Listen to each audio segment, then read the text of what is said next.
ವಿಶೇಷವಾಗಿ ನುಸುಳುಕೋರರು, illegal immigrants, ಅದರ ಬಗ್ಗೆ ಸುಮಾರು ಒಂದು 6 ತಿಂಗಳಿಂದನೇ ನಾವೆಲ್ಲರೂ ಕೂಡ ಅದನ್ನ ಗೆರಪ್ ಮಾಡಿದ್ವಿ. ಅಂದರೆ ಯಾವಾಗ ಫುಲ್ಮಾ ಅಟ್ಯಾಕ್ ಆಗೋಕ್ಕಿಂತ ಮುಂಚಿತವಾಗಿ ನಾವು ಸುಮಾರು ಅಷ್ಟು ಇದ್ರ ಬಗ್ಗೆ ಭಾರತೀಯರನ್ನ ಅವ್ರನ್ನ ರಕ್ಷಣೆ ಮಾಡ್ತಕ್ಕಂಥ ಕಾನೂನುಗಳು ಭಾರತದಲ್ಲಿ ಏನಿದ್ದಾವೆ ಅವನ್ನ ಪೂರ್ಣ ಪ್ರಮಾಣದಲ್ಲಿ ಅನುಷ್ಠಾನ ಮಾಡೋದಕ್ಕೆ ಯಾವ ರೀತಿಯಾಗಿ ನಡ್ಕೋಬೇಕು, ಯಾವ ರೀತಿಯಾಗಿ ನಡಿಬೇಕಾದಂಥ ಅವಶ್ಯಕತೆ ಇದ್ದಾವೆ ಅಂತ. ಯಾಕಂದ್ರೆ ಇದಕ್ಕೆ ಸ್ಫೂರ್ತಿ ಕೊಟ್ಟಿರ್ತಕ್ಕಂಥದ್ದು ನಮಗೆ 2 ವಿಚಾರ. ಒಂದು, ನಮ್ಮ ಟೀಮ್ BJP ಏನು ಕರ್ನಾಟಕ ಕೆಲಸ ಮಾಡ್ತು, ವಕ್ಫಿನ ವಿಚಾರವಾಗಿ ದೊಡ್ಡ ಒಂದು ಯಶಸ್ಸನ್ನ ತಂದುಕೊಡ್ತಕ್ಕಂಥ ಕೀರ್ತಿ ನಮ್ಮ ಟೀಮಿಗೆ ಸಿಕ್ಕಿದ್ರು ಕೂಡ ಇದ್ರ ಹಿಂದ್ಗಡೆಗೆ ಬಹಳಷ್ಟು ಜನ ಇದ್ದಾರೆ. ಅದೇ ರೀತಿಯಲ್ಲಿ ಇವತ್ತು ಇಲಿಗಲ್ ಇಮಿಗ್ರೆಂಟ್ಸ್, ನುಸುಳುಕೋರರು ಏನಿದ್ದಾರೆ, ವಿಶೇಷವಾಗಿ ಬಾಂಗ್ಲಾದೇಶದಿಂದ, ಪಾಕಿಸ್ತಾನದಿಂದ ಬಂದಿರತಕ್ಕಂಥವರು ದಶಕಗಳ ಕಾಲದಿಂದ ಇಲ್ಲಿಗಲ್ ಆಗಿ, ಕಾನೂನು ಬಾಹಿರವಾಗಿ ನಮ್ಮ ಭಾರತದ ನೆಲದ ಮೇಲೆ ನಮ್ಮ ಸವಲತ್ತುಗಳನ್ನ ಅನುಭವಿಸಿಕೊಂಡು ಆರ್ಥಿಕವಾಗಿ ಅವರು ಸಮೃದ್ಧಿಯಾಗಿ ನಮ್ಮ ದೇಶಕ್ಕೆ ಯಾವುದೇ ತರವಾಗಿರ್ತಕ್ಕಂಥ ಟ್ಯಾಕ್ಸ್ಗಳನ್ನ ಕೊಡದೆ ನಮ್ಮ ಇಲ್ಲಿಯ ಸವಲತ್ತುಗಳನ್ನ ದುರುಪಯೋಗ ಮಾಡಿಕೊಂಡು ಮತ್ತು ಅವರ ದೇಶಕ್ಕೆ ಹಣವನ್ನ, ಇಲ್ಲಿಂದ ದುಡ್ದಿರ್ತಕ್ಕಂಥ ಹಣವನ್ನ ಅಲ್ಲಿಗೆ ಕಳಿಸಿ ಅಲ್ಲಿಂದ ಎಗೇನ್ ಇಲ್ಲಿಗೆ ನುಸುಳುಕೋರರಾಗಿ ಬರ್ತಕ್ಕಂಥ ಪ್ರಕ್ರಿಯೆಯಲ್ಲಿ ತೊಡಗಿದ್ರು.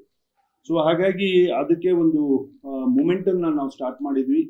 ಕರ್ನಾಟಕದಲ್ಲಿ ನಾವು ಈಗಾಗಲೇ ಒಂದು ವಾರ್ ರೂಮ್ ಅನ್ನ ಮಾಡಿದಂಥ ಸಂದರ್ಭದಲ್ಲಿ ಸುಮಾರು 2 ತಿಂಗಳ ಅವಧಿನಲ್ಲಿ ಹತ್ತತ್ರ ಸುಮಾರು ಸಾವಿರಾರು ಕಾಲ್ಗಳು, ಸುಮಾರು 5,000 to 6,000 ಅಷ್ಟು ಫೋನ್ ಕಾಲ್ಸ್ಗಳು ಮತ್ತು ಮಾಹಿತಿಗಳು ನಮಗೆ ದೊರಕಿದಾವೆ.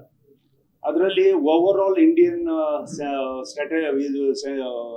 ಸಮೀಕ್ಷೆ ಪ್ರಕಾರ ಸುಮಾರು 3.5 ಇಂದ 4 ಕೋಟಿಯಷ್ಟು ಜನ ಇಲ್ಲಿಗಲ್ ಇಮಿಗ್ರೆಂಟ್ಸ್ ಭಾರತ ದೇಶದಲ್ಲಿದ್ದಾರೆ.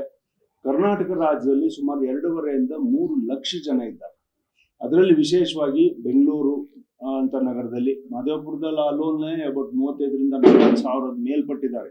ಅದ್ರ ಸಮೀಕ್ಷೆ ನಡೆದಿದೆ ಈಗಾಗಲೇ.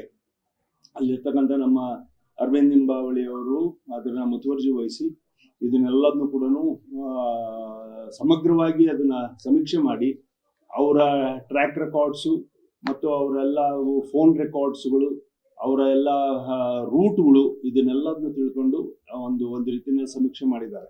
ಅದೇ ರೀತಿಯಲ್ಲಿ ನಮಗೆ ಕಾಫಿ ತೋಟಗಳಲ್ಲಿ ಇರ್ತಕ್ಕಂಥ ನಮ್ಮ ಕೊಡಗು, ಚಿಕ್ಕಮಂಗ್ಳೂರು, ಹಾಸನ್, ಶಿವಮೊಗ್ಗ, ಅಡಿಕೆ ತೋಟದಲ್ಲಿ ಮತ್ತು ಕರಾವಳಿ ಭಾಗದಲ್ಲಿ ಒಬ್ಬ ಇಲ್ಲಿಗಲ್ ಇಮಿಗ್ರೆಂಟು ಹೇಳದ ಪ್ರಕಾರನೇ ಸುಮಾರು ಕರಾವಳಿ ಮತ್ತು ಮಲೆನಾಡು ಭಾಗಕ್ಕೆ ಸುಮಾರು 1 ಲಕ್ಷ ಜನ ನಾವು ಇದ್ದೀವಿ ಅಂತಕ್ಕಂಥ ಮಾಹಿತಿನೇ ಈಗಾಗಲೇ ಸರ್ಕಾರಕ್ಕೆ ಕೊಟ್ಟಿದ್ದಾರೆ.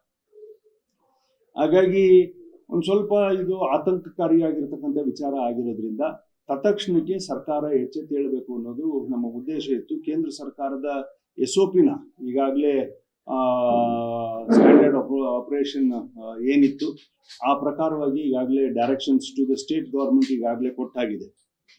ಆ ಪ್ರಕಾರವಾಗಿ ಆಲ್ ದ SPs ಈಗಾಗಲೇ ಅವರವರ ಜಿಲ್ಲೆಗಳಲ್ಲಿ ಸಮೀಕ್ಷೆ ನಡೆಸಬೇಕು ಅಂತೇಳಿ ಸುಮಾರು ಒಂದು 15-20 ಡೇಸ್ ಇಂದ ಇವರಿಗೆ ಆರ್ಡರ್ಸ್ನ, ಕೇಂದ್ರ ಸರ್ಕಾರದ ಆರ್ಡರ್ಸ್ನ ಈಗ ಫಾರ್ವರ್ಡ್ ಮಾಡಿದ್ದಾರೆ ನಮ್ಮ ಗೃಹ ಇಲಾಖೆಯಿಂದ. ಬಟ್ ಎಲ್ಲೂ ಕೂಡ ಕೇಂದ್ರದಲ್ಲಿ ಇಲ್ಲಿ ಕೂಡ ಅಷ್ಟೊಂದು ಮೀಟಿಂಗ್ಗಳನ್ನ ನಡೆದು ಅದೊಂದು ಪಬ್ಲಿಕ್ ಆಗಿ ಒಂದು ಅವೇರ್ನೆಸ್ ಪ್ರೋಗ್ರಾಮ್ ಆಗಿ ಏನು ನಡಿಬೇಕಿತ್ತು ಅದು ನಡೀಲಿಲ್ಲ. ಮತ್ತು ಜಿಲ್ಲೆಗಳಲ್ಲೂ ಕೂಡ ಅಲ್ಲಲ್ಲೇ ಒಂದು ನಾವು 15 ಜನ, ನಾನು ಕೆಲವು ಜಿಲ್ಲೆಗಳಿಗೆಲ್ಲ ಫೋನ್ ಮಾಡಿದ್ದೆ SPಗಳಿಗೆ. ಅವರೆಲ್ಲರೂ ಕೂಡ ಇಷ್ಟಿಷ್ಟೇ ಮಟ್ಟದಲ್ಲಿ ಮಾತ್ರ ಮಾಡಿದ್ದೀವಿ, ಇನ್ನೂ ಕೂಡ ಅದು ಫುಲ್ ಫ್ಲೆಜ್ಡ್ ಆಗಿ ತಗೊಂಡಿಲ್ಲ ಅಂತಕ್ಕಂಥ ಇದನ್ನ ಹೇಳ್ತಾರೆ. ಹಾಗಾಗಿ ಇದನ್ನ ಒಂದು ಇಡೀ ರಾಷ್ಟ್ರದ ಸೆಕ್ಯೂರಿಟಿ, ನ್ಯಾಷನಲ್ ಸೆಕ್ಯೂರಿಟಿ ಲೆವೆಲ್ಗೆ ಇದು ಇರೋದ್ರಿಂದ ಇಲ್ಲಿರ್ತಕ್ಕಂಥವ್ರು ಬಹಳಷ್ಟು ಜನ, ನಾನು ಆಕ್ಟ್ ಎಲ್ಲದ್ದು ಕೂಡ ನಾನು ವಿಶ್ಲೇಷಣೆ ಮಾಡೋದಕ್ಕೆ ಹೋಗೋದಿಲ್ಲ. ಯಾಕಂದ್ರೆ 1955 ಆಕ್ಟ್ ಇರ್ಬೋದು, ಪಾಸ್ಪೋರ್ಟ್ ಆಕ್ಟ್ ಇರ್ಬೋದು, NRC ಇರ್ಬೋದು, ಇದೆಲ್ಲವೂ 4 ಆಕ್ಟ್ಸ್ಗಳೇನಿದ್ದಾವೆ ಬೇರೆ ಬೇರೆ ಹಂತದಲ್ಲಿ ಇರ್ತಕ್ಕಂಥದ್ದು, ಇವನ್ನೆಲ್ಲವನ್ನು ಕೂಡ ಇಂಪ್ಲಿಮೆಂಟ್ ಮಾಡ್ತಕ್ಕಂಥ ಅವಶ್ಯಕತೆ ಬಹಳ ತೀಕ್ಷ್ಣವಾಗಿದೆ ಮತ್ತು ತತ್ಕ್ಷಣಕ್ಕಿದೆ. ಎಸ್ಪೆಷಲಿ ಅಸ್ಸಾಂನಲ್ಲಿ ಆಗಿರ್ತಕ್ಕಂಥ ಆಗಿನ all India students union of Assam ಏನು 1979-80ನಲ್ಲಿ ಒಂದು ಆಂದೋಲನ ನಡೀತು. 1955ನಲ್ಲಿ ಆಗಿನ ಸರ್ಕಾರ ಇರ್ತಕ್ಕಂಥವ್ರು ಒಂದು 6A ಅದನ್ನ ಅಮೆಂಡ್ಮೆಂಟ್ ತಂದುಬಿಟ್ಟು ಅದನ್ನೇನು ಇಂಪ್ಲಿಮೆಂಟ್ ಮಾಡಿದ್ರು. ಸಬ್ಸಿಕ್ವೆಂಟ್ ಆಗಿ ಇದನ್ನ ಸುಪ್ರೀಂ ಕೋರ್ಟಿಗೆ ಏನು ಹೋಗಿತ್ತು, ಸುಪ್ರೀಂ ಕೋರ್ಟಲ್ಲಿ ಇಲ್ಲ ಇದನ್ನ ಅಪಹಲ್ಡ್ ಮಾಡಬೇಕು ಅಂತ ಹೇಳಿ ಮಾಡಿತ್ತು. ಅಲ್ಲಿಂದ NRCAಗೆ ಓನ್ಲಿ ಫಾರ್ ಆಸಾಮ್ ಏನು ಕೊಟ್ಟಿದ್ರು, ಆ ಆಸಾಮ್ ಸಮೀಕ್ಷೆ ಏನಿತ್ತು ಅದನ್ನ ಒಂದು ಮಟ್ಟಕ್ಕೆ ಮಾಡಿಬಿಟ್ಟು ಅಲ್ಲಿಗೆ ಕೈ ಬಿಟ್ಬಿಟ್ರು. ಸೊ ಆ ಆಸಾಮ್ನಲ್ಲಿ ಇರ್ತಕ್ಕಂಥ ಲಕ್ಷಾಂತರ ಜನ ಬಾಂಗ್ಲಾದೇಶೀಸ್ನ ಹೊರಗೆ ಹಾಕಬೇಕು ಅಂತೇಳಿ ಮೊಮೆಂಟ್ ಏನು ನಡೀತು, ಅದಕ್ಕೋಸ್ಕರನೇ ಕೇಂದ್ರದಲ್ಲಿ ಒಂದು ಕಾನೂನೇನು ರಚನೆ ಮಾಡಿದ್ರು. ಅದನ್ನ ಇಡೀ ಭಾರತಕ್ಕೆ ಲಾಗೂ ಮಾಡ್ತಕ್ಕಂಥ ಅವಶ್ಯಕತೆಗಳು ಅವತ್ತಿನ ದಿನದಿಂದಲೂ ನಡೀತಾ ಇದೆ. ಸೊ NRCA ಏನಿದೆ, ನ್ಯಾಷನಲ್ ರಿಜಿಸ್ಟ್ರೇಷನ್ ಆಕ್ಟ್ ಏನಿದೆ NRCA, ಅದು ಇವತ್ತಿನವರೆಗೂ ಕೂಡ ಪೂರ್ಣ ಲಾಗೂ ಭಾರತ ದೇಶದಲ್ಲಿ ಆಗ್ಲೇ ಇಲ್ಲ. ಸೊ ಅದಕ್ಕೋಸ್ಕರ ಸಬ್ಸಿಕ್ವೆಂಟ್ ಆಗಿ ಅದನ್ನ ಅಮೆಂಡ್ಮೆಂಟ್ನ ತಂದು ಅದು ಪ್ರಯತ್ನಗಳು 1913ನಲ್ಲಿ ಆಗಿದೆ ಮತ್ತು 2014 ಆದ್ಮೇಲಂತೂ ಅದು ಫುಲ್ ಫ್ಲೆಜ್ಡ್ ಆಗಿ ತರಬೇಕು ಅಂತಕ್ಕಂಥ ಪ್ರಯತ್ನ ನಡೆದಾಗ ಅಲ್ಲಲ್ಲೇ ಪೊಲಿಟಿಕಲ್ ಆಗಿ ಅದಕ್ಕೆ ಇದು ಕಾಂಗ್ರೆಸ್ ಅಂಡ್ BJP ಆಕ್ಟ್ ಆಗುತ್ತೆ ಅನ್ನೋ ಮಟ್ಟದಲ್ಲಿ ಮಾಡಿದ್ರು. It is not that. National registration act ಏನಿದೆ ಇದೊಂದು ಪೂರ್ಣ ಪ್ರಮಾಣದಲ್ಲಿ ನಮ್ಮ ನ್ಯಾಷನಲ್ ಸೆಕ್ಯೂರಿಟಿಗೆ, ನಮ್ಮ ಭಾರತೀಯರಿಗೆ ರಕ್ಷಣೆ ಕೊಡ್ತಕ್ಕಂಥದ್ದು. ಎಲ್ಲರೂ ಇಲ್ಲಿಗಲ್ ಆಗಿ, ಸೊ ಯಾರ್ಯಾರು ಇಲ್ಲಿಗಲ್ ಆಗಿ ಇದ್ದಾರೆ ಅಂತಕ್ಕಂಥದಕ್ಕೆ ಒಂದು ಡೆಫಿನೇಷನ್ಸ್ ಇದೆ. ಹೂ all holds Indian passport is legal and they are the citizens. Who are does not, ಯಾರು ಪಾಸ್ಪೋರ್ಟ್ ಅನ್ನ ನಮಗೆ ಲೀಗಲ್ ಆಗಿ ಹೊಂದಿರೋದಿಲ್ವೋ ಅವರು ನಮ್ಮ ಭಾರತೀಯರು ಅಲ್ಲ ಅಂತಕ್ಕಂಥ ಮಾತು ಇದೆ. ಹಾಗಾಗಿ ಇವತ್ತು ಅದರ ದೊಡ್ಡ ಪ್ರಮಾಣದಲ್ಲಿ ನಾವು ನಮ್ಮ ಟೀಮ್ BJP ಏನಿದೆ ಇವಾಗ ಅದನ್ನ ದೊಡ್ಡ ಮಟ್ಟದಲ್ಲಿ ಕರ್ನಾಟಕ ನಾವು ತಗೊಂಡಿದ್ದೀವಿ. ಇದರ ನೇತೃತ್ವವನ್ನ ಅರವಿಂದ್ ಲಿಂಬಾವಳಿ ಅವರು, ರಮೇಶ್ ಜಾರಕಿಹೊಳಿ ಅವರು, ಸಿದ್ದೇಶ್ ಅಣ್ಣವರು ಮತ್ತು ಪ್ರತಾಪ್ ಸಿಂಹ ಅವರು, BV ನಾಯಕರು, ನಮ್ಮ ಟೀಮ್ ಏನಿತ್ತು ಜನರಲ್ ಎಲ್ಲರೂ ಕೂಡ ಇದರಲ್ಲಿ ಪೂರ್ಣ ಪ್ರಮಾಣದಲ್ಲಿ ನಮ್ಮ ಜಿಲ್ಲೆಗಳಲ್ಲಿ ತೊಡಗಿಸ್ಕೊಂಡಿದ್ದೀವಿ. ಹಾಗಾಗಿ ಇದನ್ನ ತಾರ್ಕಿಕ ಹಂತಕ್ಕೆ ತಗೊಂಡು ಹೋಗ್ತಕ್ಕಂಥ ಅವಶ್ಯಕತೆ ಇದೆ ಅಂತ ಹೇಳ್ಬಿಟ್ಟು ನಾಳೆ ಬೆಳಗ್ಗೆ ಫಸ್ಟ್ ಪಾಯಿಂಟ್ 10 ಗಂಟೆಗೆ ನಮ್ಮ ಮಾದೇವಪುರದ 2-3 ಪಾಯಿಂಟ್ ಅಲ್ಲಿ ನಾವು ಅದನ್ನ ಇದು ಹೋಗ್ತಾ ಇದ್ದೀವಿ ಅಲ್ಲಿಗೆ. ತದನಂತರ ಅಲ್ಲಿಂದ ನಾವು ಒಂದು ಸಭೆಯನ್ನು ಕೂಡ ಅದನ್ನ ಆರ್ಗನೈಸ್ ಮಾಡ್ಕೊಂಡಿದ್ದೀವಿ.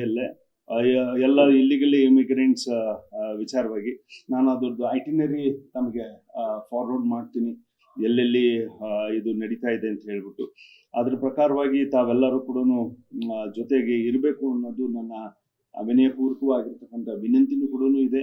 ತಾವೆಲ್ಲರೂ ಜೊತೆಗೆ ಇದ್ದುಬಿಟ್ಟು ಇದನ್ನ ಅವೇರ್ನೆಸ್ ಪ್ರೋಗ್ರಾಮ್, ಜನಜಾಗೃತಿ ಒಂದು ಕಾರ್ಯಕ್ರಮ ಏನಿದೆ ಕರ್ನಾಟಕದಾದ್ಯಂತ ಮತ್ತು ಭಾರತದಲ್ಲಿ, ಕರ್ನಾಟಕದಲ್ಲಿ ವಿಶೇಷವಾಗಿ ನಾವು ಈ ನಮ್ಮ ಸರ್ಕಾರ BJP ಸರ್ಕಾರ ಸನ್ಮಾನ್ಯ ನರೇಂದ್ರ ಮೋದಿಜಿಯವರು ಬಂದ ಮೇಲೆ ಇಲ್ಲಿಗಲ್ ಇಮಿಗ್ರೆಂಟ್ಸ್ ಏನಿದ್ದಾರೆ ಅಥವಾ ನುಸುಳುಕೋರು ಏನಿದ್ದಾರೆ, ನಮ್ಮ ಭಾರತ ದೇಶದ ಆರ್ಥಿಕ ಪರಿಸ್ಥಿತಿಯನ್ನ ಮತ್ತು ಭಾರತದ ಸುಭದ್ರತೆಯನ್ನ ಏನು ಅಲ್ಲೋಲ ಕಲ್ಲೋಲ ಮಾಡ್ತಾ ಇದ್ದಾರೆ ಅದನ್ನ ಸರಿಯಾದಂತಹ ಹಾದಿಗೆ ತರ್ತಕ್ಕಂಥ ಪ್ರಯತ್ನ ಆಗಬೇಕು ಅನ್ನೋದಿದೆ.